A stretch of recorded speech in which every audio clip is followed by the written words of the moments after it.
Če ne bi bilo X, ne bi vedeli za to zgodbo.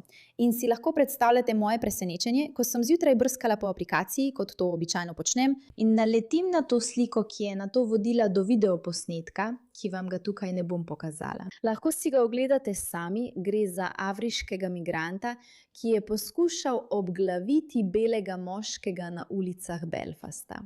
Ja, prav ste slišali. Ta moški, ki so ga zdaj identificirali kot Somalca, ni poskušal tega moškega samo zabosti. Dejansko poskuša ločiti telo od glave tega moškega.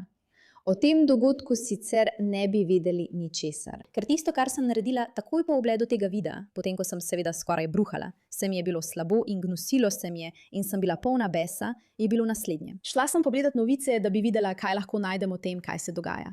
In presenečeni boste nad rezultati. Dobrodošli v oddaji Pushback. Sem Mejraka, vaša voditeljica. Ne pozabite pritisnite na gumb za naročnino, če ste imeli dovolj vsega tega in če se želite upreti. Če je tako, dobrodošli. Našli ste svoje ljudi, zato delite to naprej. Pojdimo v podrobnosti še ene nore zgodbe. Prav. Samo dodati želim, da sem med snemanjem tega videa prejela še eno obvestilo o napadu z nožem v Manchesteru in o dogodku, ki se je pravkar zgodil v Španiji. In moram reči, da mislim, da se moramo res začeti spraševati, kaj za vraga se dogaja. Ampak preden postanem preveč dramatična, sem vam rekla, da bom poiskala, kaj se dogaja v novicah in naletela sem na ta članek.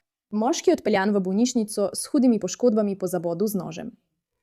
Zanimivo se mi zdi, da bi BBC izbral takšen naslov, ker vsi vemo, da mediji obožujejo malo izzivanja, jeze, vabljive naslove, dramatične naslove. In če pomislite, da imate zgodbo o nekom, ki je poskušal nekomu odrezati glavo na ulici, bi pričakovali, da bo to naslov, ki bi ga izbrali, ne pa moški odpeljan v bolnišnico s hudimi poškodbami po zabodu z nožem. Edini razlog, da bi izbrali takšen naslov je ta, da so pristranski in skušajo manipulirati z vami na popolnoma enak način kot policija. Ker ko pogledate policijsko poročilo o vsem, kar se je zgodilo, piše: moški aretiran v severnem Belfastu po prijavi incidenta z zabadanjem.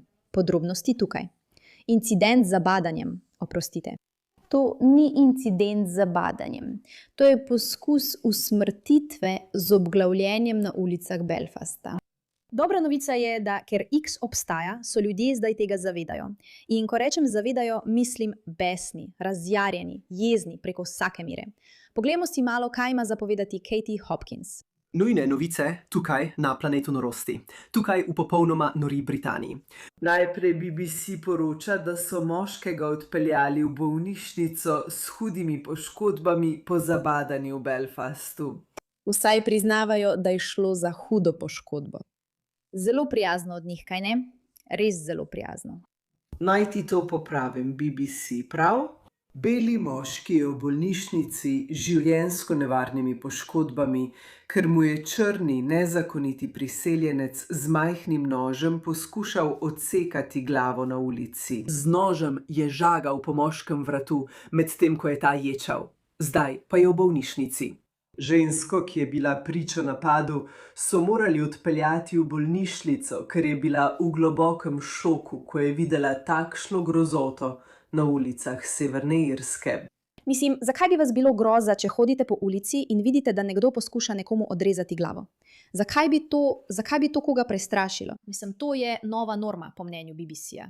To je pač nevtralen napad z nožem. V drugih novicah. V Ameriki so sodniku iz Somalije, ki mu je ime Omar Al-Tan, prepovedali vstop zaradi Trumpove odlične imigracijske politike.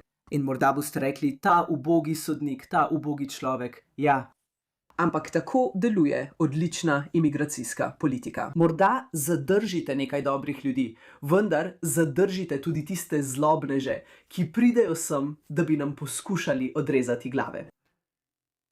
Mislim, da je to kar natančno povedala. In ni edina, ki to pravi. Tudi Marco Rubio govori podobno. Opomnik, da so migranti, ki pridejo z namenom škodovati družbi, nevarni. Imigracija. Ja, poglejte, množične migracije so grožnja nacionalni varnosti za vsako državo, ki jih doživi. Mimogrede, to je slabo tudi za tranzitne države, ker spodbuja in hrani te transnacionalne skupine, ki ne trgujejo ne le z ljudmi, ampak tudi z drogami in orožjem in vse drugo, kar si lahko predstavljate. Tako da mislim, da je ena največjih groženj, ki je značilna za zahodno poloblo, a velja po vsem svetu, prav te transnacionalne, kot jim pravijo, kriminalne skupine. V resnici so to transnacionalne teroristične skupine, ki med drugim preprodajajo tudi ljudi. Tako množične migracije niso dobre za nobeno državo, ki jih mora sprejeti, in Evropa se zdaj sooča s posledicami tega. Da, res je. Evropa se trenutno sooča s posledicami in rekla bi, da morda celo z nekoliko več kot le posledicami. Ko smo ugotovili, da bo ta oddaja postala najina zaposlitev za polni delovni čas, sva vedeli, da bova potrebovali sponzorje. Ampak bila sem odločna, da bova oglaševali samo stvari, ki so dobre za najine sledilce. Iskali sva podjetja, ki bodo dejansko izboljšala vaše življenje. In Chapter je bila ena najinih prvih izbir. Ni vam treba, da vam povem, da je Medicare problematičen in drag. In to me zelo moti. Ampak zato obstaja Chapter. In prosim, povejte mi, da ste jih začeli uporabljati, ker vam pomagajo izbrati načrt, ki je dejansko smiseln za vas in ne načrt, ki koristi svetovalcem. Uporabniki v povprečju prihranijo več kot $1100. Njihov klic je brezplačen. Traja približno 20 minut in vam ali vašim bližnjim lahko prihrani veliko denarja in stresa. Zato pokličite Chapter na 6106 80 3337. To je 610 680 3337. In že ko ste ravno pri tem, podprite The Pushback. Zdaj si lahko samo predstavljate, da je ta dogodek povzročil množično ogorčenje in proteste po celotnem Belfastu. Ker so ljudje siti in naveličani tega, da jim govorijo to popolnoma smešno idejo, da je dovoliti ljudem, ki nočejo postati del družbe, dobra zamisel. Ljudje, ki so nasilni in nevarni. In seveda, ni vsak priseljenec nasilen, ni vsak nezakonit priseljenec nevaren. Nismo neumni. Sposobni smo razumeti tudi nianse. Vendar pa, kot pravi Kate Hopkins, moraš včasih vse izločiti, da zagotoviš, da ne pridejo noter slabi, tudi če je med njimi nekaj dobrih. Poglejmo si to za trenutek. Veš, osrednji mediji ti v tej zgodbi tukaj nikoli ne bojo povedali. To je res. Če ne bi bilo X, te zgodbe sploh ne bi bilo. Ne bi vedeli, kaj se dogaja. Ljudje v Belfastu zato sploh ne bi izvedeli, ker je šlo spet samo za naključni napad z nožem. To je ogabno. Dogaja se po vsem svetu. Poskrbeti moramo, da se to ne zgodi v Združenih državah. Raznolikost ni naša moč. Lažejo vam, ko pravijo, da je raznolikost moč. Ne, ni. Ne, ni. Noter spuščamo drhali iz tretjega sveta. Tudi sami bomo postali drhali tretjega sveta. Naj ostane zunaj Amerike. Ustavite invazijo. Zdaj si morda rečete, zakaj za vraga bi me ta zgodba sploh zanimala? Dogaja se v Evropi. Ja, tam so idioti. So bedaki, ki so dovolili uničenje svoje lastne države. Mi tega v Ameriki ne počnemo. Žal se morda nekoliko motite, ker sem naletela na ta čudovit posnetek, ki je nastal pred samo 2 dnevoma na postaji Penn v New Yorku.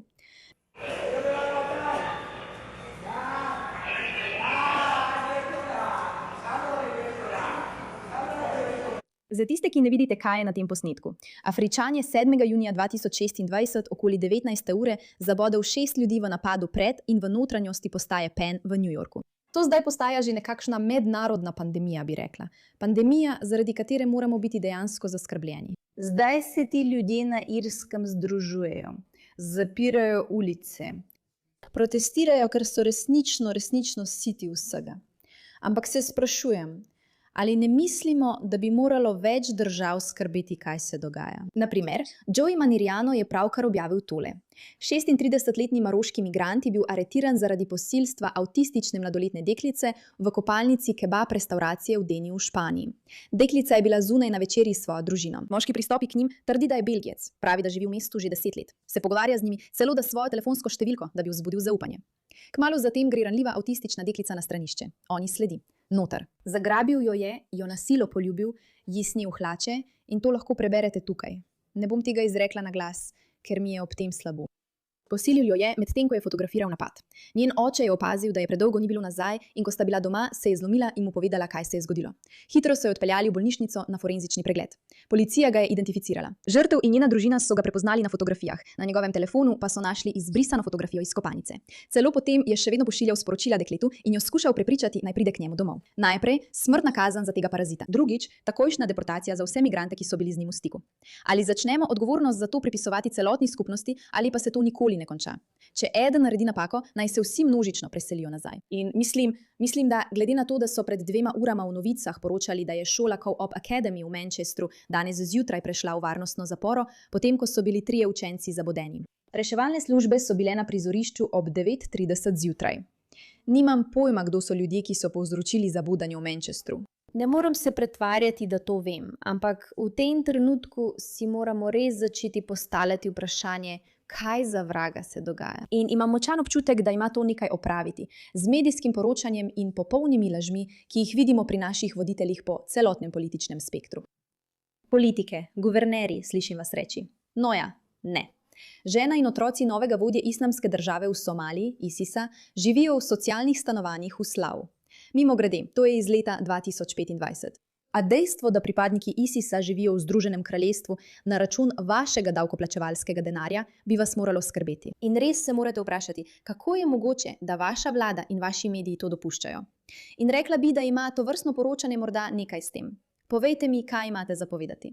Nekaj novic za vas to jutro, saj je bil moški huje ranjen v napadu z nožem v severnem Belfastu.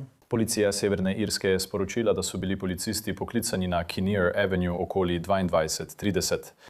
V ponedeljek poškodovani moški pa je bil odpeljan v bolnišnico. Drug moški je bil aretiran v povezavi z incidentom in pridržan. In to so precej grozljivi posnetki, moram reči, ki krožijo. In rada bi vam predstavila tvite Saoirse Eastwood. Ona je poslanka stranke Zavezništvo za Lagan Valley. Rekla je, da so se ljudje danes zjutraj zbudili v popolnoma grozljive novice o divjaškem in barbarskem napadu v Belfastu. Teh posnetkov ne morem spraviti z glave. Prosim, ne delite jih. Žrtev imamo v svojih molitvah. Skupnost je v šoku. Moje misli so pri tistih prvih posredovalcih na kraju dogodka, ki so pogumno otrgali napadalca od žrtve, in pri policiji, ki je stekla naravnost v dogajanje. Poziva vse, naj molijo za žrtev in njeno družino, ter za tiste, ki so bili priča temu grozljivemu napadu. Ključno je, da policiji damo čas in prostor za preiskavo, da bo zagotovljena pravica. Ali lahko? Lahko? Fantje, mislim, da v tem trenutku ne potrebujemo časa, da bi policija ugotovila, kaj se je pravkar zgodilo. Mislim, da vsi točno vemo, kaj se je zgodilo. To je neizogibno. To je tisto, o čemer smo ves čas kričali in govorili, da se bo dogajalo. To je očitno. To se zgodi, ko pripelješ ljudi, ki ti naravnost v obraz povedo, da sovražijo tvojo kulturo in mislijo, da bi morali biti. Na koncu se zgodi, preprosto je. Lahko je, ni zapleteno. Vsem, ki ste videli posnetke, iskreno, moje srce je z vami. Zelo mi je žal. To je travmatično in nihče ne bi smel biti priča takšnim stvarim na običajen dan. Ampak to so stvari, ki se dogajajo na običajen dan. In na neki točki se bomo morali zbuditi in se zavedati, da so avtistična dekleta v kopalnicah, beli moški na ulici, mlade ženske, starejše ženske, otroci, odrasli in starejši ljudje. Vsi tukaj so napadeni. Naša vlada ne naredi ničesar glede tega. Pravzaprav s svojimi politikami dopuščajo, da se to dogaja. Mediji lažejo brez sramu in o tem poročajo tako napačno, da sploh ne bi vedeli, kaj se dogaja. In zato smo tukaj, da se upremo, ker ne bomo dovolili, da bi se kaj takega zgodilo tiho. Hvala za vašo pozornost glede te zadeve.